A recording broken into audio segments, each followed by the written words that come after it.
భారతదేశంలో ఆంధ్ర రాష్ట్రం అంటే ఒక ప్రశాంత వాతావరణంలో ఉండే రాష్ట్రాన్ని ఈ కూటమి ప్రభుత్వం ఏ విధంగా చేసిందంటే బీహార్ ని తలదన్నే విధంగా, ప్రజాస్వామ్యాన్ని కూని చేసే విధంగా అనంతపురం జిల్లా నుంచి, ఇతర జిల్లాల నుంచి, కడప జిల్లాల నుంచి ప్రతి ఒక్కళ్ళు కూడా కేవలం ఒక జెడ్పీటీసీ ఎన్నికల కోసం అని చెప్పని రాష్ట్ర ప్రభుత్వం యావత్తు కూడా అధికారులు కావచ్చు, పోలీసులు కావచ్చు, తెలుగుదేశం పార్టీ రాష్ట్ర పార్టీ కావచ్చు, ప్రత్యేకంగా సెక్రటరియట్లో ఒక సెల్ పెట్టుకొని అక్కడి నుంచి పోలీసులకు ఆదేశాలు ఇచ్చి తద్వారా మీరు ఏదో ఎన్నికల్లో గెలవాలని చూస్తున్నారా?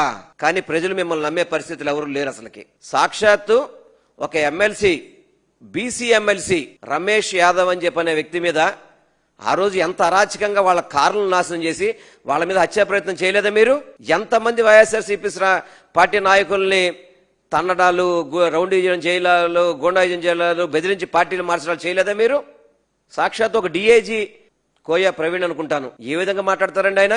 ఎవరైనా కడప నుంచి పులివెందుల ప్రచారానికి వెళ్తే పత్తి అమ్ముకుంటారని చెప్పంటారా? మరి ఈ రోజు తెలుగుదేశం మంత్రులంతా అక్కడ పత్తి అమ్ముతున్నారా?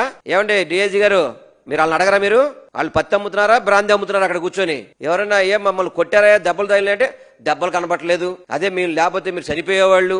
ఏంది ఒక ఐపీఎస్ అధికారి అండి, మీ భాష ఇదా అని తెలుగుదేశం పార్టీకి తొత్తులుగా పనిచేస్తారా? సిగ్గు శరం ఉండక్కలు అసలు మీకు?